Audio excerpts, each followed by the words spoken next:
Kujichagulia. Kujichagulia. All right, again, I'm IsiXhosa, Regional Director for the Malcolm X Grassroots Movement. I've been in this movement for a long haul. I've been in this 30 years, and I intend to continue on until we are free. Well, I can't stand anymore, or whatever I need to do. But the struggle continues, as they say. You know, there's many people who have passed on, and they died in this movement, and I intend to continue and die in this movement if I need to. I'm in it for the long haul. I'm not giving up. Not giving up any of these things that are going on here in the city of Detroit, because some people are trying to take all of this away from us. You know, we have to fight to keep what we have here in Detroit. I make no bones about it. I don't like the administration. I don't like the things that are going on in this city. You know, and we need to make sure that we fight against not only the gentrifiers, the millionaires and billionaires, but the sellouts and sambos who just giving our stuff away. You know, I don't pull no punches about that. Let's be serious about our business. That's right. You know, so without further ado, I met this brother a few years ago. He's done quite a few of our Kwanzaa program. He's an historian. He's the founder of the African History Network. He hosted the African History Network show on 910 Superstation, WFDF Detroit, which can be heard 6 nights per week, Monday through Friday, 11 p.m., midnights and Sundays, 9 p.m. to 11 p.m. His show focuses on education, empowering and inspiring people of African descent throughout the diaspora and around the world. He is the founder and host of the nationally syndicated radio show, the Michael Imhotep Show, on the Empowerment Radio Network. He is a talk show host, researcher, lecturer, writer, and historian. He has guest hosted national radio shows, including the Warren Valentine Show and the Roland Martin Show. He's currently a weekly panelist on the daily digital show, Roland Martin Unfiltered, every Friday. His motto is, right knowledge corrects wrong behavior. Right knowledge corrects wrong behavior. He is a jewel here in Detroit. I'm glad he's here in Detroit because he gives out so much historical information, talks about the greatness of African people. Hopefully y'all know what the greatness of African people. We were here first. We were here first. Yes. You know, and we are going to continue to be here. We said we don't die, we just multiply. All right, without further ado, Michael Imhotep, let's give him a hand.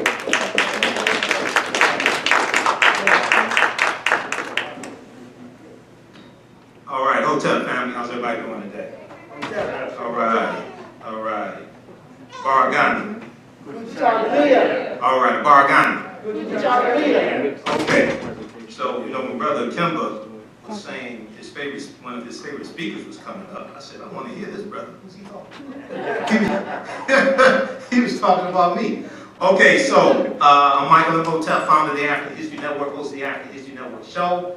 I'm a talk show host, researcher, lecturer, writer, and historian. This presentation is a slightly updated version of one I did back in 2018, right here. It was actually December 27th of 2018 for Malcolm X Grassroots Movement. So I want to thank Brother Bomani, Brother Kimba, Sister Shoshana. I want to thank you all for having me speak here again. And for some reason, they're the only people that ask me to speak during Kwanzaa. I don't understand that. Anyway, okay. So this presentation is called From Kwanzaa to Wakanda, Reconnecting African Americans to African Culture and History for Self-Empowerment, okay? And here's my information. Here's my email address, info@africanhistorynetwork.com. You can email me there. I'll respond to you if you want me to speak for your group or organization. And at the African History Network, we focus on educating, empowering, and inspiring people of African descent throughout the diaspora and around the world, because right now it corrects wrong behavior. Okay, so I'm on 910 AM Superstation WFDF. And if you visit my website, AfricanHistoryNetwork.com, we have information about that. I know the Malcolm X Grassroots Movement, they're still recruiting. Absolutely. They're still recruiting, so they want you. Okay, you can't see it here because of the display here. They said, we want you. Okay, that's Malcolm X, our brother Malcolm. Now, anytime I speak, I know I may say some things that are outside the circumference of some people's awareness. Now, just because you never heard it before, disagree with it, or don't like it, does not mean it's not true. It just means you have to do some research to understand what I'm talking about, okay? So usually when I speak, I usually have people put their fingers together to form a circle. I usually say something like this: the space inside the circle represents my realm of knowledge. Everything that I think I know about whatever I think I know is represented within the circumference of this circle. I must keep in mind that there are still things to know that exist outside the circumference of my own awareness. So just because you know everything that you know about what you know, does not mean you know everything that is to know about what you know. There's still things that exist outside the circumference of your own awareness. Now, Malcolm taught us a number of things. Malcolm's one of my heroes. Malcolm, Dr. King, Marcus Garvey, Rosa Parks, Stanley Lou Hamer, Queen Nzinga. But Malcolm taught us a number of things. And one of the things that Malcolm taught us was the power of the media. In my degrees in business administration with a major in marketing from Wayne State University, graduated from Cass Technical High School as well. But Malcolm said the media is the most powerful entity on earth. They have the power to make the innocent guilty and to make the guilty innocent, and that's power because they control the minds of the masses. Because they control the minds of the masses. Now, I'm going to show this brief clip of Malcolm X, and I like to show this at presentations like this because it's about a 59-second, well, it's about a 2-minute clip. But Malcolm asked the question of who are you? And what Kwanzaa does is reconnects us to our African history and African culture. Because in this presentation, what I do is show you some of the African roots of Kwanzaa. Okay, and a lot of people don't understand this history. Okay, now this is Malcolm. Let's see. Let's press play back here.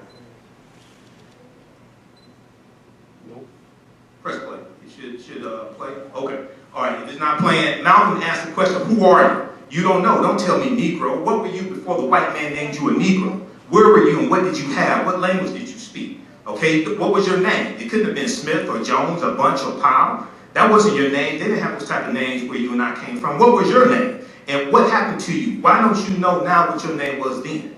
What happened to your history? What happened to your culture? What happened to your land? What happened to your history? What method did the man use to make you as dumb as you are right now? So this is what Malcolm was saying. Then the next clip is Malcolm, March 29, 1964, delivering the Ballad of the Bullet, where he uses the term African Americans. Because for some reason people think Jesse Jackson created the term African American. No, Malcolm uses, you read Malcolm's speeches. He uses the term, we used the term in the 1960s. One of my teachers, Professor James Small, told me personally, we were using the term African Americans in the 1960s. The earliest recorded usage of the term African American dates back to about May 1782 in Philadelphia, Pennsylvania. The New York Times has 2 articles dealing with this. All right, now, Kwanzaa answers the question of who are you? The question that Malcolm was asking us. Who are you? Who are we? It answers the question of who are we by reconnecting many African Americans to our history and culture. A people's history and culture teaches them how to deal with the problems of the past, in the present, and the future to meet the needs of the community. So when we study this information, we don't study this information to speak negatively about other people that don't know it. We don't study this information to win some black version of Jeopardy or something like that and see who can memorize the most facts and figures. The information that we take in should bring about behavior modification.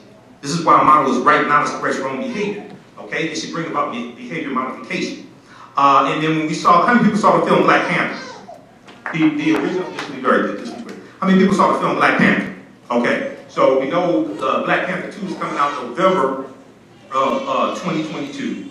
And I've done 3 lectures dealing with the film Black Panther and show how it connects to African history and culture. And at the beginning of the movie, you have the scene where they're fighting at what's called Warrior Falls, where the waterfalls, where they have the fight to see who's going to sit on the throne of Wakanda. It's called Warrior Falls. It's straight out the comic book. And there's a scene where T'Challa's losing, and we know we lost Chadwick Boseman. It was tragic. He passed away from, I think it was colon cancer.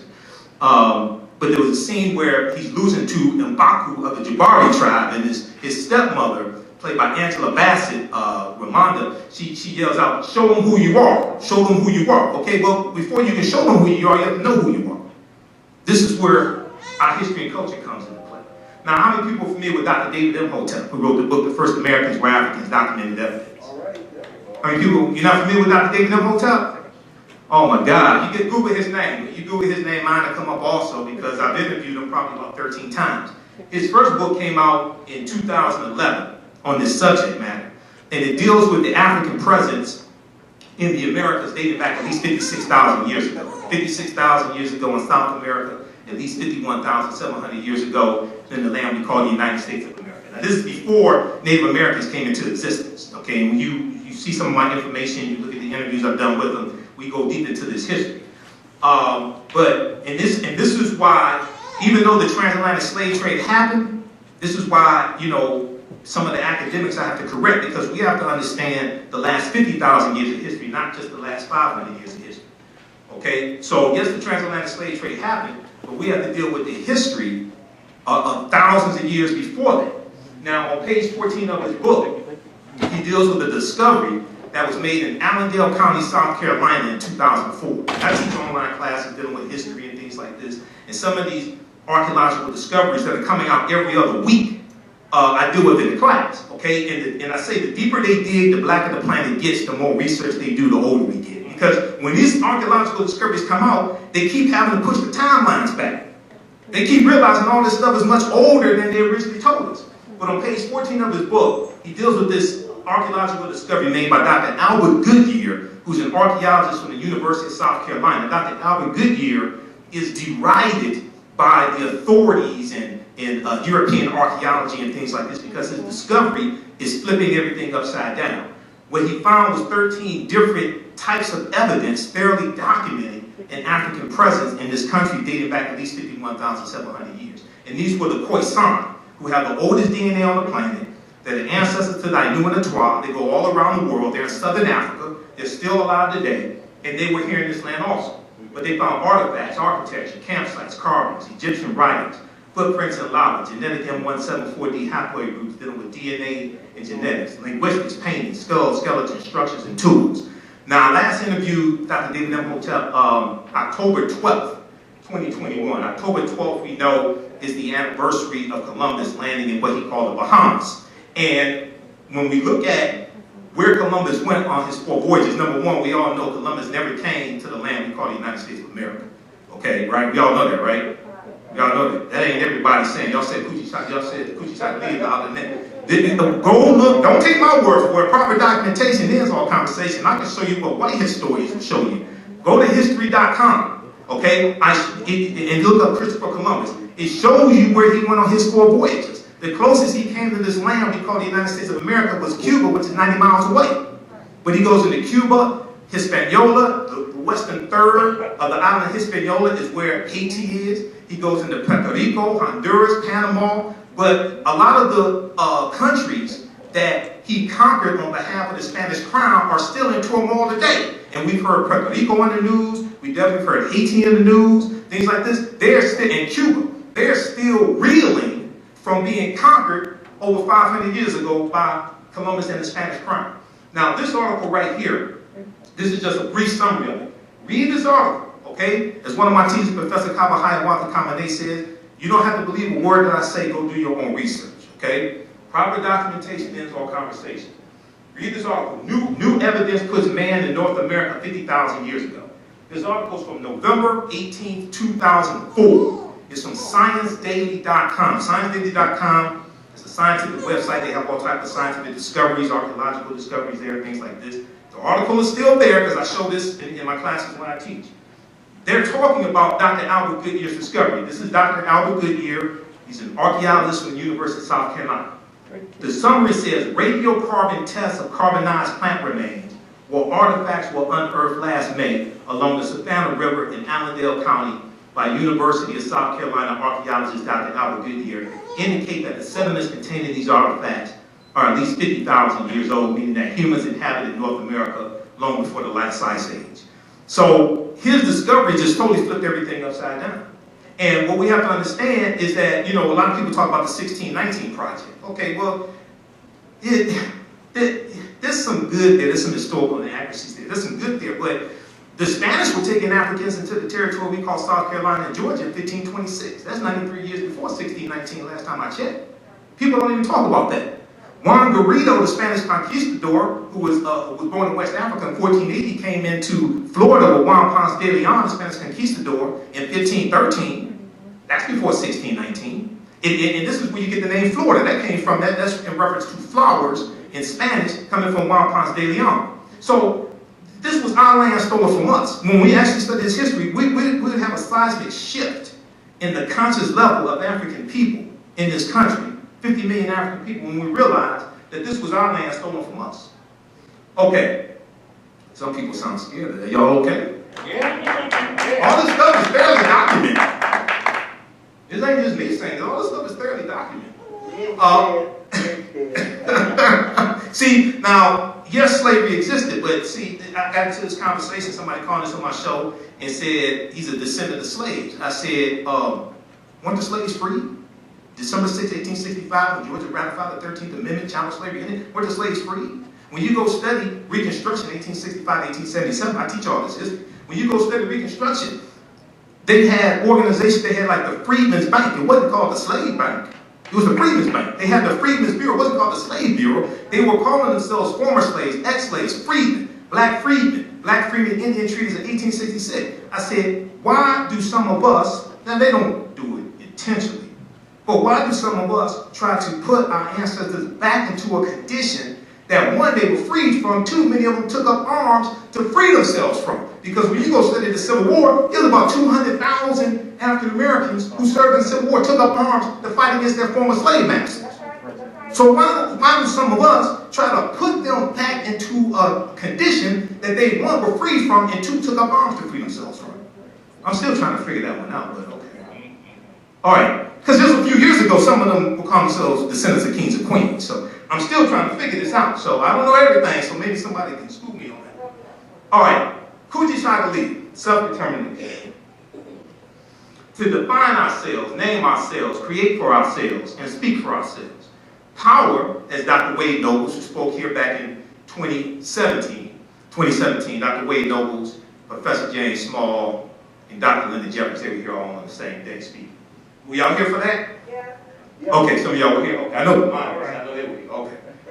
Power is the ability to define and shape reality and have other people accept your definition of reality as if it were their own. Coming from the Latin word potere, meaning to be able. This is something that one of our great scholars, Dr. Wade Nobles, teaches us. All right, let's see here. Let me go to the next one. Okay, there we go. All right, now, when was Kwanzaa created? Kwanzaa was created in 1966 by Dr. Maulana Karenga and the organization US. It was members of organization US, along with Dr. Maulana Karenga, that created Kwanzaa. Kwanzaa, and this was in the midst of the Black freedom movement. It reflects a concern for cultural groundedness in thought and practice.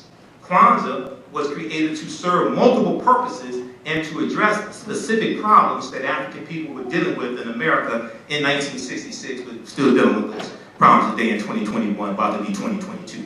And I talked to one of my teachers, Dr. Linda Jeffries, about this, who was just here. We had Dr. J here in September for the screening of the documentary Haki, the role of economics in the development of civilization. How many people were here for that? Nobody? Okay. All right. You missed Dr. J threw down. But I talked to him about this because he knows all these people. And I said, Doctor, in my research, it looks like members of the organization, us, along with Dr. Karenga, created Kwanzaa, founded Kwanzaa. He said, yeah, you're correct. So I said, okay, that's good enough for me. Now, Kwanzaa, what is Kwanzaa? Because some people think Kwanzaa is a black Christmas, or you celebrate Kwanzaa, you can't celebrate Christmas or something like that. If you celebrate Kwanzaa, you don't believe in God or what have you. Kwanzaa is an African American and Pan-African holiday which celebrates family, community, and culture. That's at the heart of Kwanzaa. FCC, family, community, and culture. It's celebrated December 26th through January the 1st, okay? So if you want to celebrate Christmas December 25th, you can still celebrate Kwanzaa. You don't have to feel torn between the two, okay? Now, and one of the things is, how many people listen to the African History Network show on 9 10 a.m. Superstation? You should listen, because I'll be on live tonight, 11 p.m. Eastern Standard Time. I did a show on December 21st for the winter solstice, and we dealt with some of the origins of Christmas, things like this. But it's important to understand that a lot of people say, well, Kwanzaa is a made-up holiday, you know, but all these holidays are made-up holidays. You actually study the history of them. The problem is we've been taught to celebrate things we don't understand the history of. All right, now the name Kwanzaa comes from the Kiswahili phrase matunda ya Kwanzaa. Now some people say Swahili is actually Kiswahili. Matunda ya Kwanzaa, which means first fruits. Kiswahili is the most widely spoken African language. You can visit the website, officialkwanzaawebsite.com, for more information about Kwanzaa also. Now, what is Pan-Africanism? You say Pan-Africanism, some people get scared, think they have to stop eating pork or something like that. You know, when you say Pan-Africanism, right? It's a good idea to stop eating pork, but you can be a Pan-Africanist and eat pork if you want to. All right? Now, Pan-Africanism is an ideology that African people around the world and throughout the diaspora should be united. It deals with the social, cultural, political, economic, material, and spiritual aspects. It doesn't matter who your colonizer was or who your colonizer is, okay? Because the African people basically, with the exception of Ethiopia and Liberia, we've all been colonized, all right? Because some people get into debate and think they're colonizing because they speak French or the other one speaks English or something like that. One colonizer is better than the other. They're all colonizers. This is what we have to understand, all right? Now, Pan-Africanism teaches that the fate of African people worldwide is intertwined, and we share not only a common history, but a common destiny. We share not only a common history, but a common destiny. For more information on Pan-Africanism, one good source, and it's a good basic source, Pan-Africanism for Beginners by Sid LaMail, pages 11 through 13. And other sources, of course, but this is one I read back in college, like, I graduated in 94, so it was like a long time ago, but I still have the book. All right, now what are first fruit celebrations? Okay, because this ties into the African origins of Kwanzaa. A lot of people think that, oh, okay, Kwanzaa is just some just totally new, made-up stuff and just new traditions, etc. But no, it's rooted in first fruit harvest celebrations practiced in Africa. Now, first fruit celebrations have taken place in African history going back to ancient Kemet. Can you say Kemet? Kemet is one of the original names for Egypt. Egypt is not what we call it. Ta-Nehesi or Ta-Seti, or what the Greeks called Nubia. All right? Now, first fruit celebrations occur in ancient and modern African civilizations, such as among the Ashanti of Ghana. Can you say Ashanti? The Yoruba of Nigeria. Can you say Yoruba?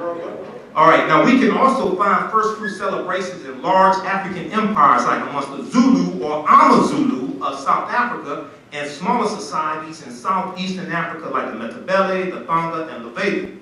Kwanzaa builds on 5 fundamental activities of continental African first fruit celebration. So this is borrowed from these different practices from different first fruit harvest celebrations in different African cultures. Kwanzaa builds on 5 fundamental activities of continental African first fruit celebrations: ingathering, reverence, commemoration, recommitment, and celebration. For more information, how many people know that Dr. Maulana Karinga wrote a book on Kwanzaa?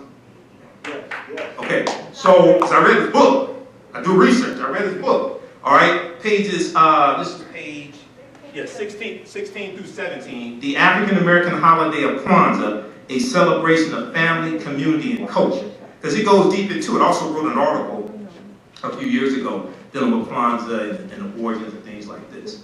Okay.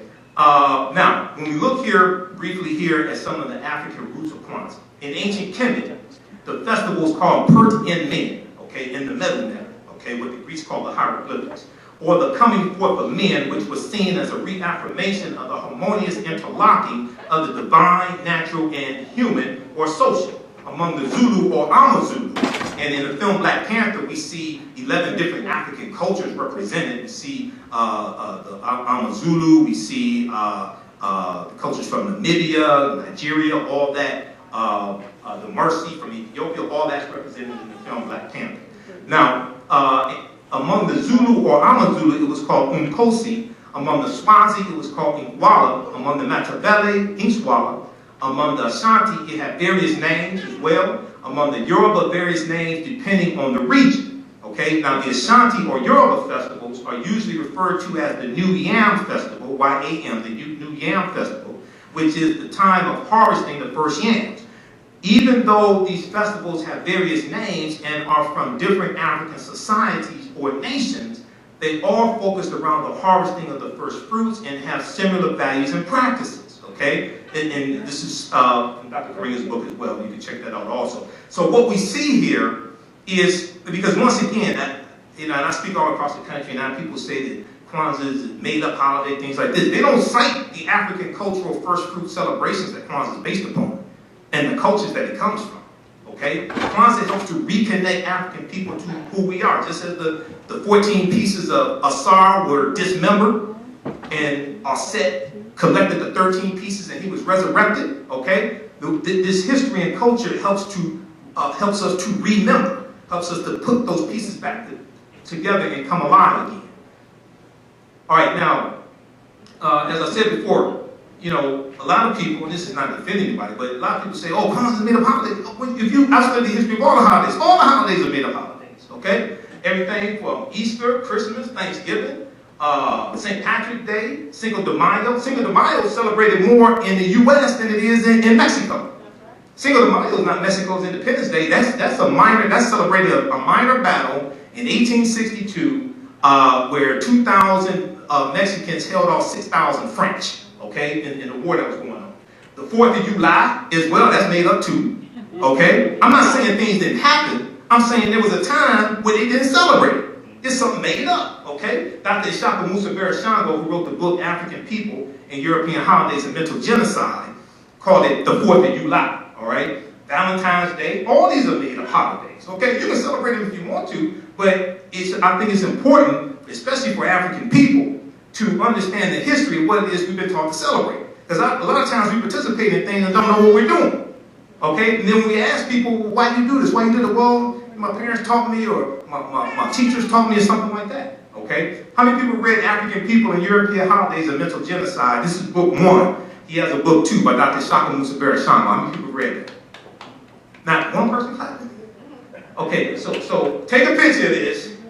Go research this, all right? And then I have lectures dealing with the holidays. I have a 3-hour lecture dealing with the origins of Christmas, the pre-Christian origins, the winter solstice, and how all this ties back to ancient Kemet, ancient Egypt, things like this as well.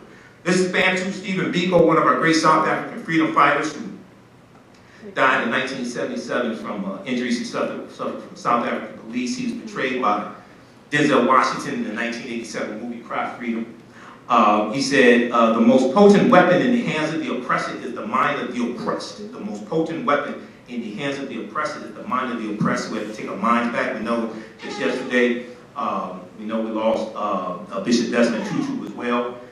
Very quickly here, if we look at the, okay, very quickly here to connect this to the film Black Panther. I'm going to skip through some of this, right? And so the character of Black Panther, T'Challa, was introduced July 1966 in Fantastic Four, issue number 52. Okay, it wasn't because of the Black Panther Party for Self-Defense. They weren't found until October 1966. But in the issue, he says at the end, it was a two-part issue. He said that I am, as you see, hereditary chieftain of the Wakandans and perhaps the richest man in all the world. So when the movie came out, now this is Mansa Musa, Emperor of the Mali Empire, who became Emperor in 1312 AD. There was an article from History.com, the official website of the History Channel, when the movie Black Panther came out. And it talked about the richest man in the world. And it talked about Mansa Musa, but it connected it to T'Challa in Black Panther. Okay? And it said, this is an excerpt from the article, it says, in the vast fictional universe, or Marvel Comics, T'Challa, better known as Black Panther, is not only king of Wakanda, and Wakanda is a real word, okay? Wakanda is a Bantu word, but Wakanda is also in Native American languages, Omaha, Ponca, and Sioux Indian languages. It means possessing secret powers. And in Wisconsin, there's a Wakanda water park as well, okay? Because I did a lot of research to prepare for the lectures I was doing on the film Black Panther. Now, T'Challa is also the richest superhero of them all. And although today's fight for the title wealthiest person alive involves a tug of war between billionaire CEOs, the wealthiest person in history, Mansa Musa, has more in common with Marvel's first black superhero. Okay, now, Mansa Musa became ruler of the Mali Empire in 1312 AD, or Common Era, taking the throne after his predecessor, Abubakar II, for whom he had served as deputy, went missing on a voyage he took by sea to find the edge of the Atlantic Ocean. Mansa Musa's rule came at a time when European nations were struggling due to raging civil wars and a lack of resources. Okay? Because this is right before the bubonic plague. The Black Death hits in 1347 and hits in spurts from 1347 to 1400, and Europe loses between 1/4 to 1/3 of their population. Now, during that period, the Mali Empire flourished thanks to ample natural resources like gold and salt. Read this entire article here. This 14th century African emperor remains the richest person in the world. This is from March 19, 2018. This is from history.com. This is what white people are telling you. Okay? All right. So, and then this is information here on Wakanda as well. Wakanda is a real word. Also means possessing secret powers. I'm going to wrap it up with this here. Visit our website, AfricanHistoryNetwork.com. AfricanHistoryNetwork.com. I teach online classes Saturdays and Sundays. On Sundays, it's a 10-week online course, Ancient Kemet, the Moors, and the Ma'afa. Understanding the transatlantic slave trade, what they did teach with school. We deal with thousands of years of history, and what leads up to the transatlantic slave trade taking place. We do the classes live. All the sessions are archived, they're recorded. You can go back and watch it anytime. So as soon as you register, you can watch the class we did last week. And you still have access to the full class even after the course is over. So in September 2022, if you want to go back and watch the full class, you can. Then the other class I teach on Saturdays, 12 noon to 2 p.m. Eastern Standard Time, a 10-week online course from the Civil War to the Civil Rights Movement and Black Power, 1865 to 1968. And we look at first what leads up to the Civil War taking place, starting in 1803 with the Louisiana Purchase, and then we go through and look at that history through 1968. So each class we go through and analyze approximately a 10, 15, maybe 20-year period of time. It's a visual presentation as well. So visit AfricanHistoryNetwork.com. Then you can email me through the website or email me at TheAHNShow@AfricanHistoryNetwork.com. So I'm going to wrap it up there and say Wakanda forever. Thanks for your support. Baragani, Asante Sana, Michael Imhotep. Peace. And I'll be a visitor here Wednesday, Friday, and Saturday also out front. All right, thank you. All right. Let's give him a big hand. That is my brother here in Detroit. Kwanzaa is coming, and the KwanzaaShop.com has all of your Kwanzaa needs. Order your Kwanzaa set today, which includes a kinara, candles, a mat, a cup, the African American flag, and a basket. Visit the KwanzaaShop.com, thekwanzaashop.com. They have kinara sets, which include a candle holder, candles, a mat, and a cup. Kwanzaa is December 26th through January the 1st. Add the early bird discount code for 10% off your order placed before November 28th. Visit the KwanzaaShop.com and place your order today. The KwanzaaShop.com has all of your Kwanzaa needs to celebrate this African American Pan-African holiday. The KwanzaaShop.com.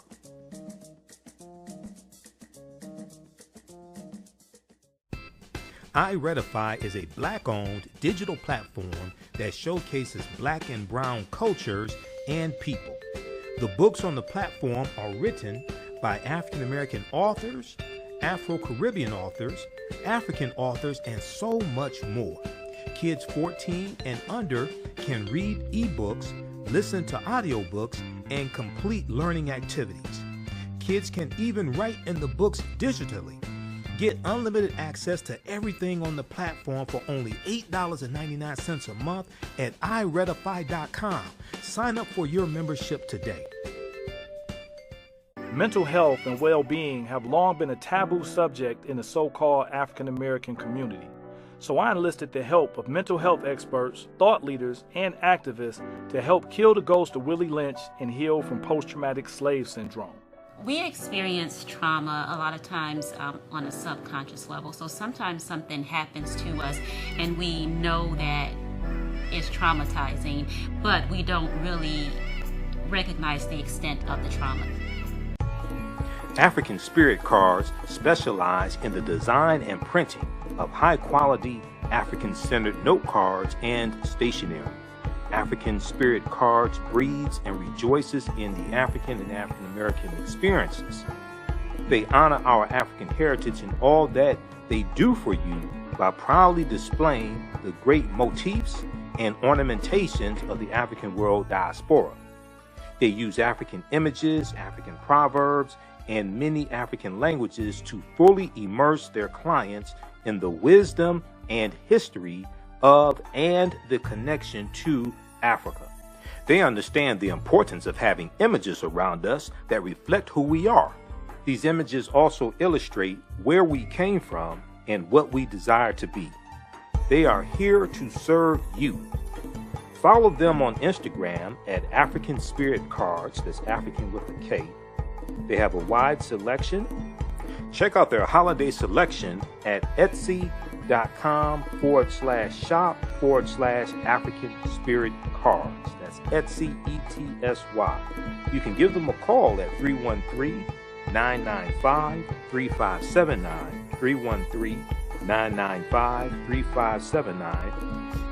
You can email them at janeldesigns@africanspiritcards.com. That's JANAL designs@africanspiritcards.com and place your order today.